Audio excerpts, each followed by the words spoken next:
Era el año 2021, en plena pandemia del COVID-19. Tatiana había notado ciertos cambios en su hija de 12 años. Era callada, pero empezó a ser más callada. No le gustaba compartir con nadie, pasaba oscuras en su cuarto, solo escribiendo en el celular, incluso se bañaba también con las luces apagadas. Cuando yo comencé a notar esos comportamientos muy raros, porque yo le iba a prender la luz también y ella la volvía a apagar, me hicieron alertar mucho y comencé a revisar el celular, comencé a mirar un poco más de lo que ella hacía. La niña tenía un grupo de WhatsApp en el que conversaba con más menores de edad de su entorno familiar, pero también con supuestos niños y niñas de otros países. Yo veía en el WhatsApp y veía con códigos que no eran de aquí, entonces yo me puse a googlear los códigos de los celulares y eran códigos de México. El otro era código, no me recuerdo muy bien si era de Colombia, pero creo que era de Colombia o México mismo, pero habían 2 números extranjeros. Me di cuenta que mi hija se escribía con otras personas que decían ser amigas de ella, le pedían fotos, que le mostrara la cara. Si mi hija estaba en alguna reunión con niñas de su misma edad, quería que le mandara videos de las amigas. Entonces, todo esto me di cuenta que mi hija estaba chateando con personas que no tenían ni la misma edad de ella y no eran de este país. Tatiana nos relata cómo se dio cuenta que su hija y otros niños y niñas fueron víctimas del delito que se conoce con el nombre en inglés de grooming, en donde adultos se hacen pasar por niños para hacer una amistad con el objetivo de tener un contacto sexual. En el grooming, los atacantes actúan por fases, con varios niveles de interacción y peligro. Lo primero que hacen es ganarse la confianza de los menores de edad para luego continuar sus planes. Les dicen que tienen las mismas edades, adaptan su lenguaje dependiendo si son niños o adolescentes, para después tratar de conseguir material íntimo, chantajearlos y finalmente llegar a mantener un encuentro sexual. En el caso de la hija de Tatiana, se cumplieron las primeras fases, pero gracias a que intervino oportunamente, no llegaron a concretar una reunión con la niña de 12 años. Ellos seguían a las mismas personas que seguían mi hija, por ejemplo, seguían a los animes, a las figuritas, a las calcomanías. Entonces mi hija pensaba que tenía los mismos gustos de ella. Le preguntaban dónde estaba, le decían si le podían hacer videollamadas, que se tomara fotos. Entonces en los tiempos que usamos aún mascarilla, ella le mandaba solo fotos con mascarilla. No llegaron a pedirle fotos de su cuerpo ni desnuda porque primero comenzaron a decirle que querían una foto de su cara, que se te ven tan bonitos tus ojos, pero ¿por qué no me muestras toda tu cara? En la videollamada no te pude ver bien. Y una vez le dijeron que si le podía, ¿dónde vives? Y entonces mi hija le dijo, tengo prohibido compartir mi ubicación. Ah, pero es que solamente yo sé que vivo en el sur de la ciudad. Y dice, uy, qué casualidad, yo también vivo en el sur de la ciudad. Y ella le dice, ¿de verdad? ¿Por dónde? Y dice, ¿por dónde es tu casa? Le dice. Dice, yo solo sé que vivo en el sur, por La Portete. Yo vivo por La Portete, vivo por el Hospital Guayaquil, le dice. Y mi hija, me acuerdo mucho que mi hija me dice, mami, ¿dónde queda el Hospital Guayaquil? Yo le digo tan inocentemente, llega como a 20 minutos, le digo así. ¿Por qué? Dice, no, nada. Entonces ella cogió y le contestó. Él le dice, estamos muy cerca. ¿Cuándo nos podemos topar? No nos podemos porque yo no salgo. Si no salgo con mi mamá, no salgo. Este caso no es aislado. Paola Andrade, directora de Ecuador Dice No Más y representante de Grooming Ecuador, organizaciones que trabajan en la prevención de este delito, asegura que aquí en el país hay muchas niñas, niños y adolescentes que están siendo víctimas de grooming, amenaza que se agudizó con la pandemia del COVID-19.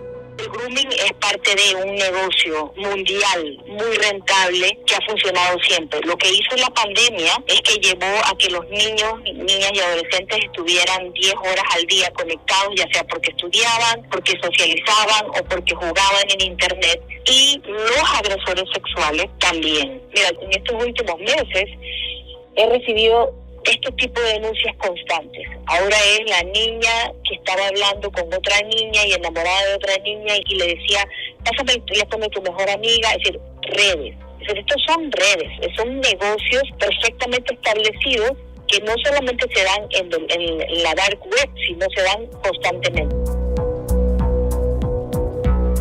El coronel Jorge Borja, subdirector de la Dirección Nacional de Investigación contra la Violencia de Género de la Policía, confirma lo que Paola nos cuenta, que el grooming es una puerta de acceso a otros delitos, pues los abusadores contactan a los menores de edad para la producción de videos o fotos de actividades sexuales para su consumo propio, para la venta de pornografía infantil o para la trata con fines de explotación sexual.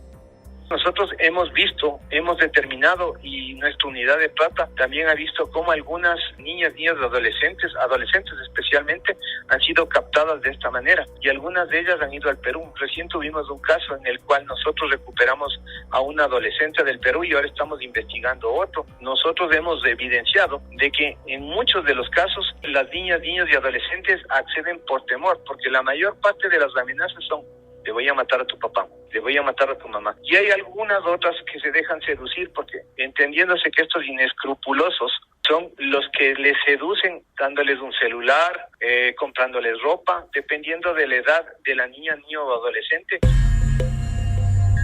En Ecuador, el grooming está tipificado en el artículo 173 del Código Integral Penal y es el contacto por medios electrónicos con finalidad sexual con menores de 18 años. Este artículo señala que la persona que a través de un medio electrónico o telemático proponga concertar un encuentro con una persona menor de 18 años con finalidad sexual o erótica será sancionada con pena privativa de libertad de 1 a 3 años.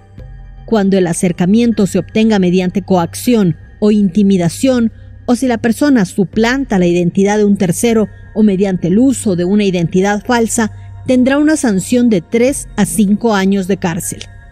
Para Anabel Arévalo, psicóloga clínica, magíster en terapia familiar, que trabaja en Guayaquil, este delito es muy frecuente entre las adolescentes del Ecuador, pero no es tomado como una agresión.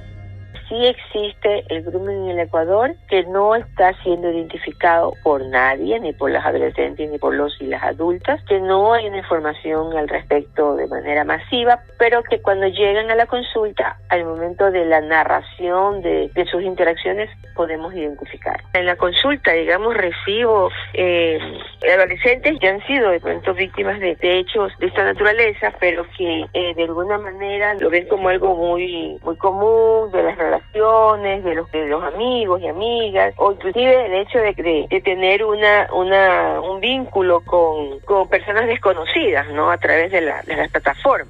Justamente estoy recordando un caso de una adolescente de 14 años que fue contactada por medio de estas páginas que hay para conocer parejas. Pero, claro, la persona que está en el otro lado era una persona adulta, muy adulta, digamos, y se la llevó a Santo Domingo a través de solamente los mensajes, y tuvieron contacto físico, o sea, hay una denuncia por violencia sexual, ¿no? Pero los otros casos en los que les piden, mejor dicho, les solicitan a las chicas en ropa íntima, que inclusive mantengan sexo a través de estas conexiones, son hechos que realmente muchos adolescentes inclusive no lo comentan, ¿no?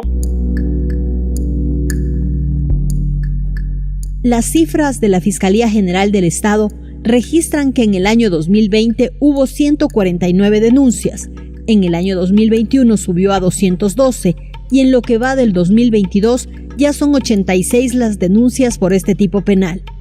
Pero estos datos serían un subregistro, pues muchísimos casos más estarían ocurriendo cada día en el país, pero no los denuncian, como en el caso de Tatiana, quien no acudió a la Fiscalía pues no sabía que lo que había pasado con su hija era un delito. La gente no denuncia porque existe un desconocimiento también de la figura, porque muchas veces, o siendo profesionales del derecho, no conocen la figura como tal. Entonces, si existe un desconocimiento en la sociedad, evidentemente va a haber un desconocimiento de qué es lo que tengo que hacer. Quien habla es la directora de Estudios Penales de la Fiscalía General del Estado, Beatriz Rodríguez. Ella comenta que ante esta situación, la institución hizo en el año 2020 un acercamiento con abogados y medios de comunicación para que se conozca y difunda este delito que existe en contra de los menores de edad. el abogado y catedrático de Derecho Penal de la Universidad Central del Ecuador, Ramiro García, cree que hay otro elemento más que ha contribuido para que el grooming no se denuncie y castigue con la frecuencia que se debería. Diría que hay un margen de impunidad sociocultural ante ciertas formas de acoso, que en este caso es una forma de acoso digital. Yo creo que la naturalización de cierto tipo de mensajes, sobre todo machistas, que se consideran una forma de galantería grosera, por decirlo algo, cuando lo que es una propuesta explícita sexual. Yo creo que todo eso colabora para que no se persiga este delito. Esta forma de interacción ocurre entre adolescentes o entre profesores y alumnos, como ocurrió en el caso que el doctor García patrocinó. Un profesor que escribía temas totalmente inapropiados a una estudiante, que luego propició además un contacto físico con carácter claramente sexual, y esto pues afectó muchísimo a la chica, la que inclusive empezó a autolesionarse como una reacción psicológica ante esta forma de acoso. Cuando la madre analiza la actitud de la chica, le revisa los mails y resulta que tenía varios mails de su profesor, que además es todo esto a lo largo del tiempo, porque no había sido una sola vez, era una cosa muy constante. Gracias al apoyo de la madre de la víctima, ya que guardaron las evidencias necesarias que tenían sobre el delito, el perpetrador de este caso fue sancionado, pero no pasa siempre. Ese es el otro problema. Al igual que con las violaciones o con los abusos sexuales, en el child grooming muchas veces se revictimiza a la víctima por parte de la familia, dudando de la veracidad de lo que dice o dándole una interpretación tergiversada a mensajes explícitamente sexuales. Según las cifras de la Fiscalía, desde el 2020 hasta abril de 2022, solo se ha condenado a 4 personas por este delito. Más de 300 casos aún están en etapa de investigación previa. En este caso, el acosador era del círculo cercano al adolescente, pero en otros, el abusador es una persona desconocida que busca a los menores desde otros países, como le ocurrió a la hija de Tatiana. La niña fue contactada a través de su celular. ¿Cómo consiguieron su número? A través de un juego en línea al que acceden muchos niños, niñas y adolescentes en Ecuador. Llegaron a ella por medio del juego Free Fire, que ahí se podía interactuar jugando con personas de diferentes países. Y en el Free Fire uno puede chatear con la persona que está jugando. Es de ahí donde se comparten los números, porque uno puede escribirse con esas personas. Y ahí obviamente se buscaron por Facebook y se vieron que les gustaba Free Fire, que les gustaban los animes. Le pregunté a Tatiana por qué su hija de 12 años tenía un celular y cuentas en las principales redes sociales. Ella reconoció que fue un error haberle comprado un dispositivo electrónico a tan corta edad, pero con la pandemia de la COVID-19 y las clases virtuales, equipos como la computadora, la tablet o el celular se volvieron compañeros inseparables de muchos niños y adolescentes. Paola Andrade, de Grooming Ecuador, cree que muchos padres en el país aún no se dan cuenta de los riesgos a los que se exponen los menores de edad que utilizan estos aparatos electrónicos sin ninguna supervisión. Una manera de explicarlo es que no se te ocurre a ti, 10 de la noche, coger a tu hijo de 10, 9 años, 11, 12 años, subirlo a tu carro y llevarlo a la zona más peligrosa de Quito, Guayaquil, Cuenca, y dejarlo botado ahí. Eso es lo que hace cuando le das un teléfono sin supervisión. Porque las redes sociales están repletas de agresores sexuales buscando víctimas. Además, lo que hacen los agresores es generar el contacto en redes, migrarlo al Messenger y luego llevarlo al WhatsApp. Y cuando yo tengo WhatsApp también puedo tener acceso a ubicación, puedo tener acceso a fotos que me digan dónde vive, en qué ciudad él está. Entonces, realmente estamos viendo comportamientos de alto riesgo y cero conocimiento en el tema. Las secuelas que deja el grooming en las víctimas son importantes y pueden llegar a marcar su vida. Se sienten engañados, ¿no? Se sienten con mucho enojo, con mucha rabia, indignados, como decía. Eso es como una reacción inmediata de luego que logran entender que han sido víctimas. Pero luego la afectación es igual que cualquier violencia que ha sido víctima de la persona, en este caso de las adolescentes, porque hay una irrupción de su desarrollo psicosexual. Hay una denigración de su ser humano, el engaño mismo que produce una desesperanza, pero también una desprotección, ¿no? Y que si no hay un proceso psicoterapéutico a tiempo, estos adolescentes, cuando ya son adultos, van arrastrando y van llevando en sus hombros estos sentimientos de soledad, sentimientos de tristeza, depresión, sentimientos de desprotección, sentimientos de no haber sido cuidados, de no haber sido bien tratados como seres humanos. Para evitar que el grooming cobre más víctimas en el país, se pueden instalar algunas herramientas tecnológicas en los dispositivos que usan los niños, como el control parental y la instalación de software que filtran material inapropiado. Pero también seguir estas recomendaciones. Primero, la computadora tiene que estar en un lugar donde todo el mundo pueda verla, no en el cuarto del niño y la niña. Segundo, en menores de 15 años, el horario de navegación no tiene que ser más tarde de las 9 de la noche, ¿no? A partir de las 10 de la noche son las horas de casa de los agresores sexuales, ¿no? No abrirle perfiles a tus hijos o hijas menores de 13 años, porque aunque dominen la tecnología, no tienen la madurez para poder entender este tipo de manipulación. Explicarles que no deben hacer en internet nada que no harían en persona, que les avergüence. Eso quiere decir desnudarse, tomarse fotos a sus partes privadas, compartir información que es privada, ¿no?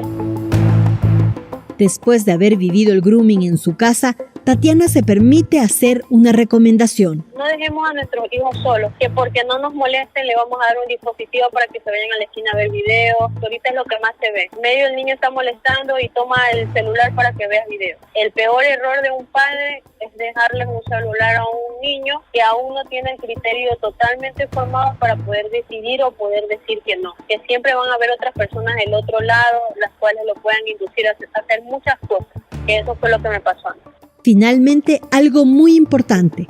Si un niño, niña o adolescente le confía que está viviendo una situación como la descrita en este podcast, créale, busque ayuda psicológica, guarde las evidencias y denuncie este delito.